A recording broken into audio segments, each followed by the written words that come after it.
Bonjour mesdames, j'espère que vous allez bien en ce début 2024. Tout ce que je peux vous souhaiter, c'est encore plus d'intimité avec notre Seigneur Jésus-Christ et que vos proches puissent le connaître en tant que Sauveur et Seigneur, et bien sûr que vous puissiez renforcer votre relation de couple, à développer encore plus d'amour dans votre relation de couple. Alors pour cette première vidéo, je voulais répondre à des questions qui m'ont été posées en 2023.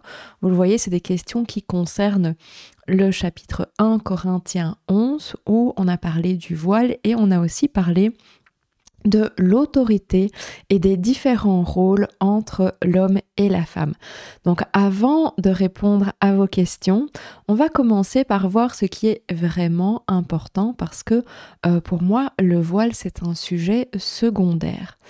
Puis je vais vous dire ce que j'ai compris après avoir fait la première vidéo sur le sujet. Pourquoi je vous en reparle maintenant? Ensuite, je vais répondre à vos deux questions. Donc, il y avait une question sur est-ce que c'est culturel et une question est-ce que ça concerne uniquement les femmes mariées ou est-ce que c'est pour toutes les femmes? Et ensuite, je vais vous partager un témoignage. Donc, on va commencer par le plus important. Et pour ça, je vais changer, je vais revenir à Jean 3. Et nous allons lire Jean 3, 16. « Car Dieu a tant aimé le monde qu'il a donné son Fils unique, afin que quiconque croit en lui ne périsse point, mais qu'il ait la vie éternelle. Dieu en effet n'a pas envoyé son Fils dans le monde pour qu'il juge le monde, mais pour que le monde soit sauvé par lui. Celui qui croit en lui n'est point jugé, mais celui qui ne croit pas est déjà jugé parce qu'il n'a pas cru au nom du Fils unique de Dieu. Et ce jugement, c'est que la lumière était venue dans le monde. Les hommes ont préféré les ténèbres à la lumière parce que leurs œuvres étaient mauvaises. » Alors on va continuer dans 1 Jean 1. La nouvelle que nous avons apprise de lui et que nous vous annonçons, c'est que Dieu est lumière et qu'il n'y a point en lui de ténèbres. Si nous disons que nous sommes en communion avec lui et que nous marchions dans les ténèbres, nous mentons et nous ne pratiquons pas la vérité. Mais si nous marchons dans la lumière comme il est lui-même dans la lumière, nous sommes mutuellement en communion et le sang de Jésus son Fils nous purifie de tout péché. Si nous disons que nous n'avons pas de péché, nous nous séduisons nous-mêmes. Et la vérité n'est point en nous. Si nous confessons nos péchés, il est fidèle et juste pour nous les pardonner et pour nous purifier de toute iniquité. Si nous disons que nous n'avons pas de péché, nous le faisons menteur et sa parole n'est point en nous. Romains 10, si tu confesses de ta bouche le Seigneur Jésus et si tu crois dans ton cœur que Dieu l'a ressuscité des morts, tu seras sauvé, car c'est en croyant du cœur qu'on parvient à la justice, et c'est en confessant de la bouche qu'on parvient au salut. Selon ce que dit l'Écriture, quiconque croit en lui ne sera point confus. Il n'y a aucune différence, en effet, entre le juif et le grec, puisqu'ils ont tous un même Seigneur, qui est riche pour tous ceux qui l'invoquent, car quiconque invoquera le nom du Seigneur sera sauvé. Et Éphésiens 2, car c'est par la grâce que vous êtes sauvés par le moyen de la foi, et cela ne vient pas de vous, c'est le don de Dieu, ce n'est point par les œuvres, afin que personne ne se glorifie. Donc le plus important, c'est que vous sachiez comment vous pouvez obtenir votre salut, comment vous pouvez développer une relation avec Jésus-Christ, et ça commence par avoir la foi en Jésus-Christ. Et cette dernière phrase qu'on a lue est vraiment importante. Ce n'est point par les œuvres afin que personne ne se glorifie. Donc, ce ne sont pas vos actions qui vous amènent au salut, qui vous amènent au paradis. Ce n'est pas votre façon de vous habiller, le fait de couvrir votre tête ou non, ça ne va pas vous apporter le salut. Ce n'est pas quelque chose d'obligatoire. Comme je vous l'ai dit au début de la vidéo, c'est une question secondaire. C'est pas pour ça qu'on ne peut pas en parler, c'est pas pour ça que vous ne pouvez pas vous poser la question. Je me suis posé la question moi-même, j'ai recherché moi-même. Parce que une fois qu'on est en Christ, évidemment, on a envie de lui faire plaisir, on a envie de faire des choses par amour pour notre Père. Et donc tout ce que vous faites, dans les plus petites choses, comme votre manière de vous habiller, et si vous décidez de vous couvrir la tête ou non quand vous priez, c'est quelque chose qui doit venir de votre amour pour le Père et pas parce que vous pensez devoir le faire pour votre salut ou pour obtenir une place privilégiée dans le royaume. Donc ça, c'est vraiment important. Alors, qu'est-ce que j'ai appris suite à ma première vidéo sur le sujet de 1 Corinthiens 11 ? D'abord, on va relire ensemble le verset 3 parce que c'est pour moi vraiment le verset clé de tout ce chapitre. « Je veux cependant que vous sachiez que Christ est le chef de tout homme, que l'homme est le chef de la femme et que Dieu est le chef de Christ. » Et donc ici, quand on dit l'homme est le chef de la femme, on parle du mari qui est le chef de son épouse. Pour ça, vous irez voir dans Éphésiens 5. Vous allez voir ma première vidéo sur le voile et vous allez voir la vidéo sur la soumission de la femme. Je sais que voilà, c'est un mot qui n'est pas toujours évident à comprendre et qui est mal perçu à notre époque dans notre culture. Donc, allez voir ce que ça veut dire directement dans la vidéo. Donc nous avons vu dans la première vidéo que le contexte c'est pendant qu'on prie et qu'on prophétise. Donc on ne parle pas de mettre un voile dès qu'on sort de chez soi, mais Paul nous précise bien le contexte et nous dit que c'est lors de la prière et lorsqu'on prophétise. Et dans ce contexte, et on va voir que c'est important que Paul va donner 2 applications, on ne parle pas juste à la femme de se couvrir, mais il commence par dire aux hommes de ne pas se couvrir la tête, on verra pourquoi c'est important plus tard, et aux femmes de se couvrir la tête. Et la raison qu'il donne, elle est liée au verset 3 qu'on vient de lire, mais il développe par la suite en parlant de la Genèse. La raison qu'il donne, c'est que c'est lié à l'autorité et à l'ordre qui est établi par Dieu. Le voile peut être vu donc comme le signe qu'on accepte cette autorité qui a été prévue pour Dieu et c'est l'autorité de notre mari. Donc on a vu, le mari est la tête, est le chef de l'épouse. Donc ça veut dire que quand on met le voile, on montre qu'on fait ce choix, voilà, de montrer que notre mari est notre leader et bien sûr qu'on veut aussi obéir à Dieu. Donc moi, ce dont je me suis rendu compte, c'est que, et je vous en ai probablement déjà parlé dans d'autres vidéos, c'est que notre couple a fonctionné à l'envers pendant plus de 20 ans. Et donc nous avions besoin d'équilibre quand nous sommes revenus en Christ et c'était assez compliqué au début. Et je pense que ce besoin, ce que j'ai entendu de mettre le voile, c'était pour que j'approfondisse un petit peu plus le sujet. Et j'ai commencé à le mettre en priant. Je pense que c'était un peu avant notre baptême, ça a continué après le baptême et avant qu'on refasse nos vœux devant le Seigneur. Et c'était pour montrer en fait à Dieu que j'étais prête à ce qu'il restaure l'équilibre, que j'étais prête à prendre ma place d'épouse et de femme. Et donc mettre le voile, pour moi, c'était un symbole extérieur du travail que Dieu faisait à l'intérieur de moi et qu'il est tout le temps en train de faire à l'intérieur de moi, qui le fait encore à l'intérieur de moi pour le moment, parce que voilà, c'est quelque chose qui va prendre un certain temps, je pense.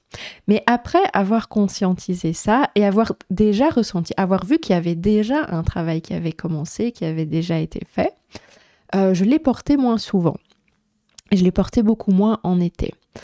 Et j'avais dit dans ma première vidéo que je le porterais à l'église, excusez-moi, mais je ne l'ai pas fait.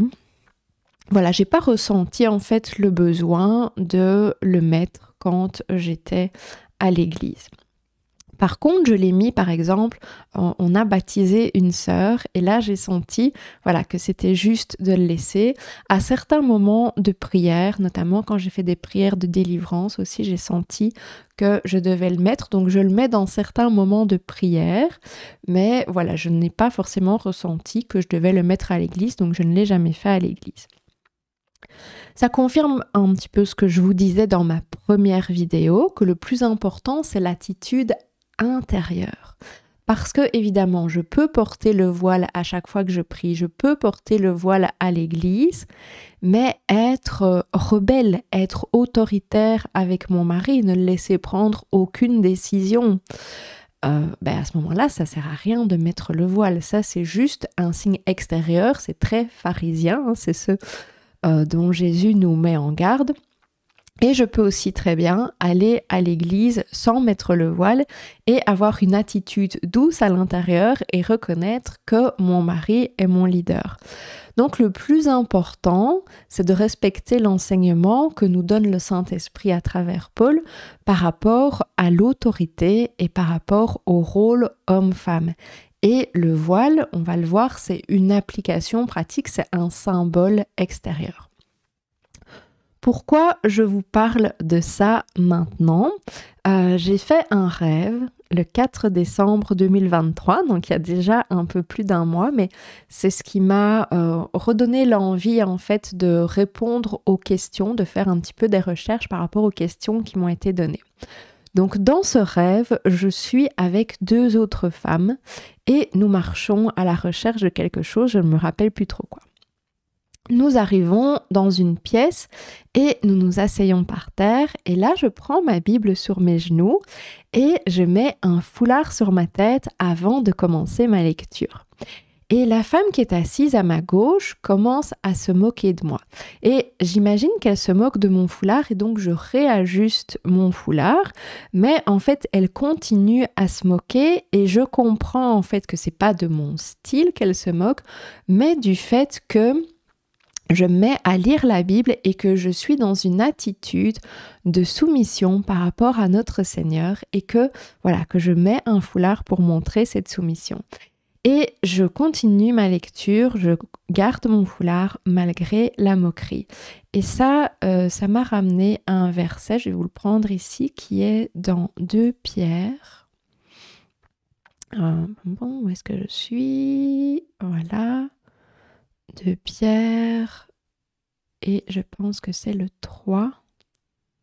Voilà, ici. Sachant avant tout que dans les derniers jours, il viendra des moqueurs avec leur raillerie, marchant selon leur propre convoitise et disant où est la promesse de son avènement. Car depuis que les pères sont morts, tout demeure comme dès le commencement de la création. Ils veulent ignorer en effet que des cieux existèrent autrefois par la parole de Dieu, de même qu'une terre tirée de l'eau est formée au moyen de l'eau et que par ces choses, le monde alors périt, submergé par l'eau, tandis que par la même parole, les cieux et la terre d'à présent sont gardés et réservés pour le feu, pour le jour du jugement et de la ruine des hommes impies. Je pense qu'on est dans ces temps de la fin où il y a énormément de moqueries, surtout si vous osez dire que vous pensez que Jésus revient. C'est quelque chose que vous allez pouvoir constater assez facilement. Et moi, je suis persuadée, que nous sommes dans cette période où Jésus revient bientôt et va venir chercher son épouse, parce que l'Église est aussi, quand je dis l'Église, pour moi, ce sont les disciples de Christ, les vrais disciples de Christ, ce qu'on appelle l'épouse de Christ. Et donc va venir chercher son épouse et il va y avoir après ce qu'on appelle les noces de l'agneau.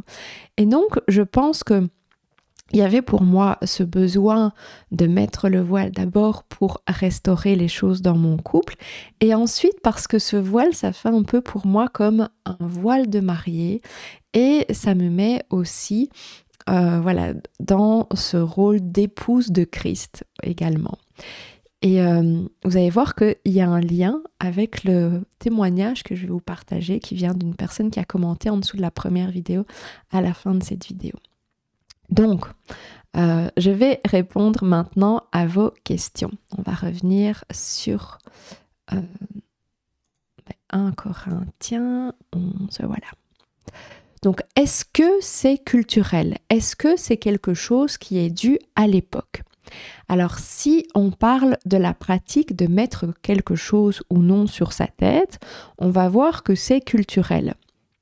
si on parle de l'enseignement que Paul nous donne dans 1 Corinthiens 11 et des raisons pour lesquelles Paul nous parle du voile, ce n'est pas culturel, c'est quelque chose de valable pour toutes les époques et dans toutes les régions du monde. Qu'est-ce qu'enseigne Paul dans ce chapitre ? On l'a vu déjà avec le verset 3, mais si vous allez un petit peu plus loin, que vous continuez à lire, vous allez voir que Paul nous parle du principe d'autorité. Je ne vais pas tout relire ici parce que j'en ai déjà parlé dans ma première vidéo. Donc le mari est le leader de la famille. Paul nous parle aussi de l'ordre de la création. L'homme a été créé en premier, la femme a été créée pour l'homme et chacun a un rôle spécifique. Vous le voyez ici dans le verset 8, en effet, l'homme n'a pas été tiré de la femme, mais la femme a été tirée de l'homme et l'homme n'a pas été créé à cause de la femme, mais la femme a été créée à cause de l'homme. C'est pourquoi la femme. Donc on voit en fait que la raison que Paul donne, c'est l'ordre de la création. C'est ce que vous allez aller retrouver dans la Genèse et ce n'est pas forcément après la chute parce que l'ordre de la création, il est déjà dans Genèse 2. Donc, ce que Paul nous dit aussi quand on lit en entier ce chapitre 11, ce qu'on comprend, c'est que c'est important de pouvoir distinguer les genres. Donc, on doit voir qu'un homme est un homme et qu'une femme est une femme. Dans notre culture, on ne veut plus voir ça, puisque dans notre culture, l'homme et la femme, ça n'existe même plus. On essaye de nier ces choses basiques. Et donc, l'enseignement de Paul va souvent être vu aujourd'hui comme quelque chose de misogyne. Mais l'enseignement de Paul ne diminue pas du tout la femme. Mais il montre que l'homme a une grande responsabilité et un rôle différent. Si vous allez voir ma vidéo sur la soumission de la femme et Éphésiens 5, on voit que l'homme doit aimer son épouse comme Christ a aimé l'Église. Donc ça veut dire que c'est un amour sacrificiel. Ça veut dire que le mari doit être prêt à donner sa vie pour son épouse et pour sa famille. Et que s'il y a un sacrifice à faire dans la famille, ce n'est pas à la femme, ce n'est pas à l'épouse de faire ce sacrifice, c'est à l'homme de faire ce sacrifice. Bien sûr, si c'est quelque chose qui est dans la volonté de Dieu et pas juste un caprice de sa femme ou voilà parce qu'elle veut atteindre ses rêves en dépit de sa famille. Mais donc, on n'est pas du tout dans une vision où l'homme domine et où l'homme est abusif avec sa femme. L'homme, c'est un leader, c'est lui qui va donner une direction, c'est un leader aimant et responsable. Et la femme doit respecter et honorer cette différence. Et elle doit honorer les rôles qui sont donnés par Dieu. Et Paul va donner une application pratique à cet enseignement pour l'église de Corinthe. Il va dire « les hommes ne peuvent pas se couvrir la tête », c'est ce qu'on voit en premier dans ce chapitre 11. Les hommes ne peuvent pas se couvrir la tête quand ils prient et prophétisent. Et les femmes doivent se couvrir la tête quand elles prient et prophétisent. On fait toute une histoire du voile de la femme, mais on voit qu'en premier, ici, Paul parle de l'homme. Souvent, ça, on a tendance à l'oublier. Pourquoi il parle de l'homme et précise que l'homme ne doit pas se couvrir la tête? Parce qu'à cette époque, Corinthe est une colonie romaine. Et donc les Romains, que ce soit hommes ou femmes à l'époque, ils se couvraient la tête pour le rituel religieux. Et les hommes faisaient des sacrifices païens, la tête couverte. Et il y a d'ailleurs un article de Richard Oster à ce sujet, qui est un article qui est intitulé « Quand l'homme portait le voile pour adorer Dieu, pour louer Dieu ». Et on le voit sur les statues et les peintures de l'époque, on voit des hommes qui, quand ils sont dans un sacrifice, quand ils sont en prière, ont un voile sur la tête. Et Plutarque en parle aussi dans un de ses écrits. Donc on voit que culturellement, à Corinthe, les hommes, en tout cas les hommes romains, se voilaient la tête quand ils faisaient quelque chose de religieux. Et Paul veut éviter les coutumes païennes et idolâtres. Il veut éviter la confusion avec ça. Et on sait aussi que les hommes juifs se couvraient la tête. On le voit aussi dans les synagogues. Et on le sait parce que déjà dans l'Ancien Testament, les sacrificateurs, dans la tenue du sacrificateur, ils avaient quelque chose sur la tête. Donc ici, l'enseignement de Paul est quelque part contre-culturel pour ce qu'il demande aux hommes. Parce que Paul n'est pas là pour faire respecter des coutumes, même pas les coutumes juives. Paul est là pour enseigner au sujet du leadership. C'est ça qu'il fait ici. Il enseigne comment il faut se comporter quand on prie, comment il faut se comporter dans l'Église, et il rappelle le sujet du leadership. Donc les femmes de l'Est, on sait que de l'Est de Corinthe, on sait qu'elles se couvraient aussi la tête, mais elles se couvraient la tête en public.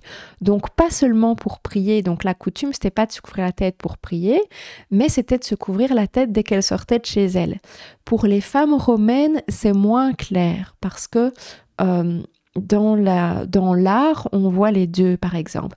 Mais il semblerait qu'en règle générale, les femmes de conditions plus modestes se voilaient la tête en public et les femmes riches ne portaient pas de voile, mais elles avaient des coiffures extravagantes, ce qui expliquerait aussi d'autres versets que Paul va apporter, et notamment aussi dans Timothée, et Pierre en parle également de ces fameuses coiffures qu'il faut éviter pour aller à l'église. Et donc, à cette époque, il y a une minorité de femmes qui ne portent pas le voile lors du culte, puisque c'est déjà la majorité met le voile dès qu'elles sortent de chez elles et elles arrivent comme ça au culte. Donc, il y a une minorité de femmes qui ne portent pas le voile au culte, et en règle générale, c'est des femmes qui vont avoir un comportement plutôt rebelle ou un comportement où elles ont envie de se montrer. Donc Paul va renforcer une pratique qui est déjà existante pour la femme et il va utiliser ça pour enseigner, comme on l'a vu, au sujet des rôles de l'homme et de la femme. Si on regarde les écrits des premiers chrétiens, c'était très clair que toutes les églises mettaient en pratique ce que demandait Paul. Si on prend par exemple Clément d'Alexandrie, donc là, on est entre 150 et 220 après Jésus-Christ. Il confirme qu'il convient à la femme chrétienne de prier voilée. Si on regarde dans les écrits de Tertullien, entre 160 et 220, il a écrit un article qui s'appelle « Du voile des vierges ». Donc c'était évident pour lui que les femmes mariées devaient aller au culte et prier voilées, mais ce n'était pas clair pour les femmes non mariées. On va en reparler dans un instant. Hippolyte, dans son livre « La tradition apostolique », en parle également. Pour lui, il est clair qu'à l'époque, les premiers chrétiens appliquaient ce que Paul a mis dans Corinthiens 11 de façon littérale et que c'était pas seulement pratiqué dans le Moyen-Orient, mais c'était aussi pratiqué en Europe et ça a été pratiqué pendant longtemps. C'est le féminisme qui semble être l'une des principales raisons de l'arrêt de cette coutume dans les églises américaines et les églises européennes en tout cas. D'ailleurs, si vous regardez des photos, avant, vous allez voir que les femmes avaient toujours un chapeau ou avaient toujours un foulard sur la tête quand elles allaient à l'église. Et les féministes n'étaient pas tellement dérangées par le fait de se couvrir la tête. On va voir même après qu'il y a un mouvement aujourd'hui par rapport à ça. Mais ce qui les dérangeait, bien sûr, c'est ce que ça représentait. Parce qu'à l'époque, on avait encore cet enseignement-là et on savait encore que ça symbolisait l'autorité du mari, l'ordre de la création, la différence de rôle. Et on ne voulait pas cette différence de rôle parce qu'on voulait absolument que la femme puisse faire tout ce que l'homme faisait. Et donc, en 1969, à Pâques, Elisabeth Farion a organisé des manifestations contre le head covering, donc le fait de se couvrir la tête. Aujourd'hui, bien sûr, ça n'a plus autant de sens parce qu'aujourd'hui, il y a peu de personnes qui comprennent que se couvrir la tête, c'est un signe pour montrer en fait que notre mari est notre leader. Et donc, c'est une pratique qui a même été détournée parce que peut-être que vous avez vu que ce qu'on appelle le head covering, ça revient un petit peu à la mode. On commence à en parler beaucoup, on commence à le voir à plusieurs endroits. Et il y a même un mouvement aux États-Unis qui s'appelle le head covering. Et c'est un mouvement qui encourage la femme à se couvrir pour aller à l'église, mais il n'y a pas une idéologie complémentaire où chacun a un rôle, il y a une idéologie derrière ça égalitaire, où la femme a sa propre autorité et elle doit choisir comment elle s'habille, et le head covering devient quelque chose d'identitaire. Et ça devient même parfois un objet de glorification personnelle, dans le sens de « regardez comment j'obéis à Dieu, moi je fais ce qu'il y a écrit dans la Bible ». Donc ce qui au départ est un symbole d'humilité, un symbole de modestie, peut devenir un symbole de fierté. Notre façon de nous habiller, quand on essaye de bien faire, de tout mettre en pratique, c'est de nouveau des œuvres et ça peut devenir de la fierté plus que de la modestie. Et ça me fait penser à ce que Jésus dit dans le Sermon sur la montagne. Je vais vous prendre ici, c'est dans Matthieu 5. On est, voilà, Matthieu 5.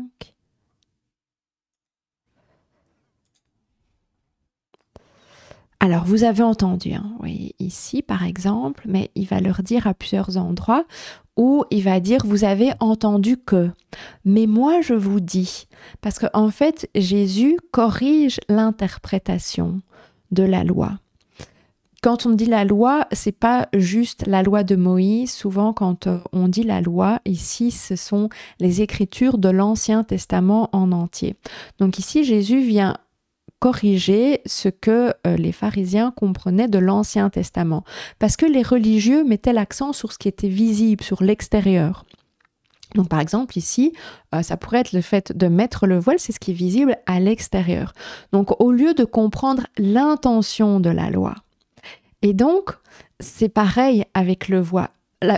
Mettre le voile sans comprendre l'intention, on va le vider de sa signification et ça sert à rien. Vaut mieux avoir un esprit doux et soumis sans le voile que porter le voile et être dans la rébellion et la fierté. Et bien sûr, c'est parfait si vous avez un esprit doux et soumis et que vous portez le voile. Mais donc, faisons attention à ce que ça ne devienne pas quelque chose de religieux. Donc c'est pour ça qu'aujourd'hui, il me semble que l'important, voilà, c'est qu'on ait compris, comme j'ai dit, l'enseignement principal de Paul et donc la distinction des rôles, et que le fait ou non de se couvrir la tête, ce soit une pratique qui soit guidée par le Saint-Esprit, et que chacune s'interroge sur les raisons pour lesquelles elle se couvre la tête ou non pour prier. Donc la deuxième question qui m'a été posée, c'est dans mon église, même les jeunes filles portent le voile, n'est-ce pas pour les femmes mariées? Alors suite à la première étude que j'avais faite, j'aurais dit oui, d'ailleurs c'est ce que j'ai répondu dans les commentaires, puisqu'on l'a vu, Paul lie clairement cette pratique au fait que le mari est le chef de la femme. Et si on prend aussi ma vidéo sur la soumission de la femme, qu'on va voir dans Éphésiens 5, on voit bien que la femme n'est pas soumise à l'homme. Elle est uniquement soumise, et c'est un choix volontaire. Jamais on ne dit à l'homme de soumettre sa femme. Ça, ce n'est pas biblique. C'est la femme qui choisit volontairement de se soumettre à son propre mari. Donc, effectivement, c'est une histoire de mariage. Et ici, Paul prend Adam et Ève, donc pour donner les raisons, Adam et Ève aussi, c'est le premier mariage. Donc oui, c'est clair que c'est quelque chose qui doit se faire au sein du mariage. On voit aussi le verset ici, la femme est la gloire de l'homme. Ça, c'est pas pour n'importe quel homme. Vous n'êtes pas la gloire de n'importe quel homme qui passe dans la rue. Vous êtes la gloire de votre mari. Donc, qu'est-ce que ça veut dire? Ça veut dire l'honneur. Donc, les premiers chrétiens se sont posé cette question-ci, c'est une question qui est tout à fait logique, et donc je vous disais que Tertullien avait écrit un article qui s'appelle « Du voile des vierges ».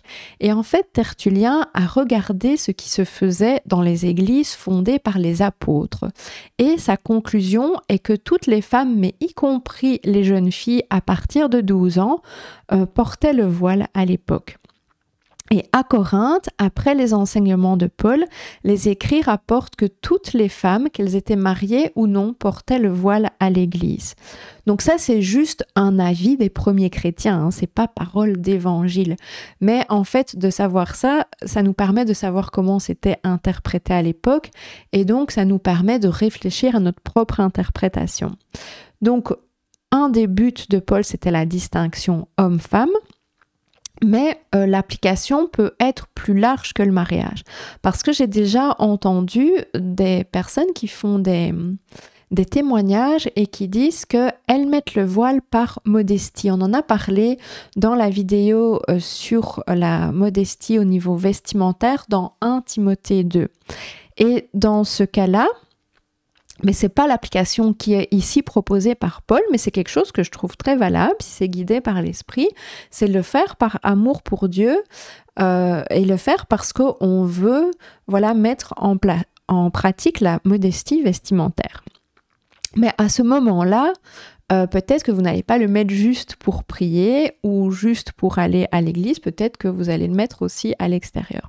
Je voyais en tout cas un témoignage d'une femme assez jeune qui disait que elle mettait maintenant le voile et je pense qu'elle le mettait même pour aller à l'extérieur parce que ses cheveux étaient une grande fierté pour elle et qu'avant elle montrait ses cheveux et que tout le monde la complimentait sur ses cheveux et que donc elle a compris qu'elle commençait à avoir de la fierté, de l'orgueil par rapport à ça et que donc elle, une façon en fait de montrer sa soumission à Jésus-Christ, c'était de porter le voile et donc de cacher en fait ce qui pouvait faire sa fierté.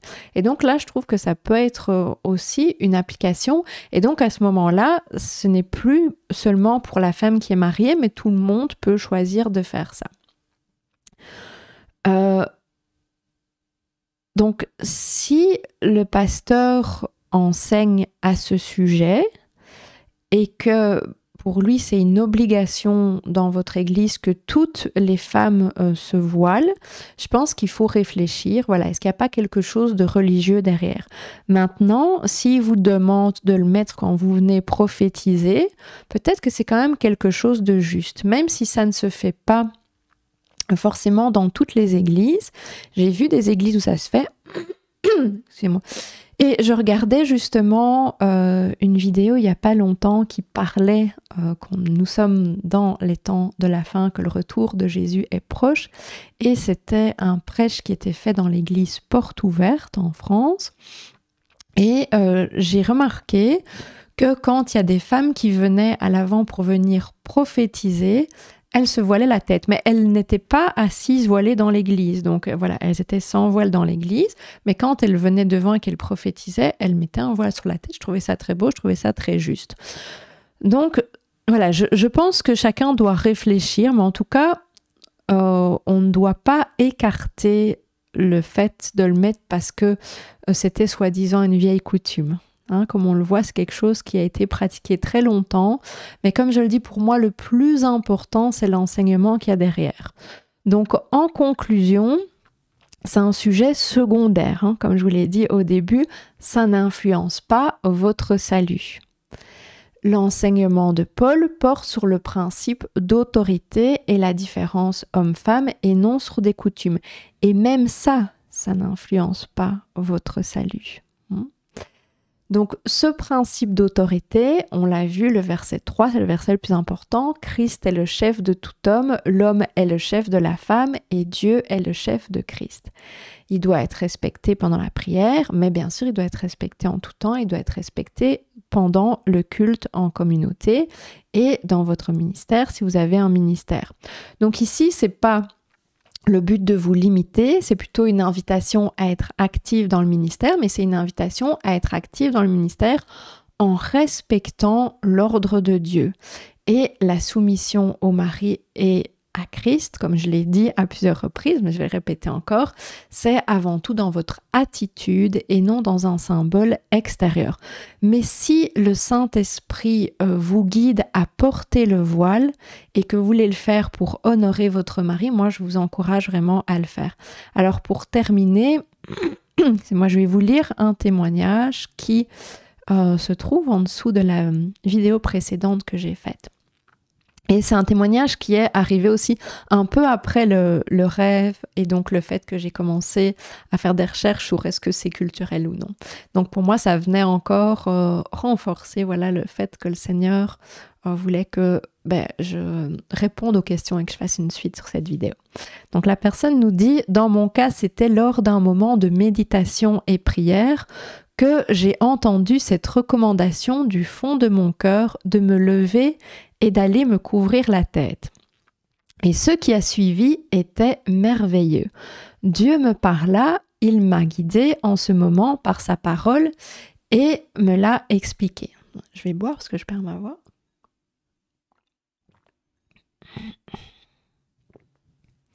Donc Dieu me donna même les indications et instructions sur sa parole et comment lui rendre gloire. Il m'a donné des versets bibliques. J'ouvrais ma Bible, je les parcourais et il m'expliquait la bonne compréhension des Écritures sans manifestation. Il était en moi, au-dedans de moi. J'étais seule dans ma chambre, à genoux, mais c'était comme si il était assis avec moi et me parlait avec amour. C'est depuis ce jour-là que quand je le cherche et souhaite vraiment passer un moment d'intense échange avec le Seigneur, je prends soin de me couvrir la tête, car quand je lui avais posé la question du pourquoi après l'avoir obéi, Dieu me répondit « C'est comme une parure, une couronne de reine et un signe de respect devant son autorité. » Depuis ce jour-là, moi et mes filles, pendant les moments des prières, de partage ou de méditation, nous nous couvrons la tête, nous en sommes très fiers de la mettre comme une couronne devant notre roi. Voilà mon témoignage. Je pense que chacun dans sa relation avec son Dieu doit savoir ce que Dieu veut de lui et comment Dieu veut que tu l'adores. Avoir son expérience personnelle pour sa propre conviction. Il ne faut pas suivre aveuglément sans être convaincu. Soyez bénis. Donc, avoir une expérience personnelle, je pense que effectivement c'est quelque chose de très beau, recevoir une conviction du Saint-Esprit. Mais pour moi, l'expérience personnelle doit toujours être confirmée par ce qu'il y a dans la parole. Donc, allez confirmer dans votre Bible. Et bien sûr, ici, le fait de mettre un voile pour prier, quelque chose qu'on trouve dans la Bible. Et il y a, je pense, une partie de l'interprétation qui est donnée ici. Donc, se mettre sous l'autorité de Jésus-Christ et être, comme je vous l'ai dit, l'épouse de Jésus-Christ. Et donc, avoir cette parure, cette couronne. Mais il y a aussi, quand vous êtes marié, montrer aussi que votre mari est votre leader et avoir de la fierté aussi pour ça. Donc, je vais vous mettre des liens dans la description pour celles qui veulent vraiment aller en profondeur. J'ai regardé une vidéo très longue sur le sujet. Elle est en anglais, mais cette personne, en fait, a pris vraiment le temps de répondre à différentes questions et d'aller voir quelles sont les différentes interprétations, parce qu'il y a beaucoup d'interprétations.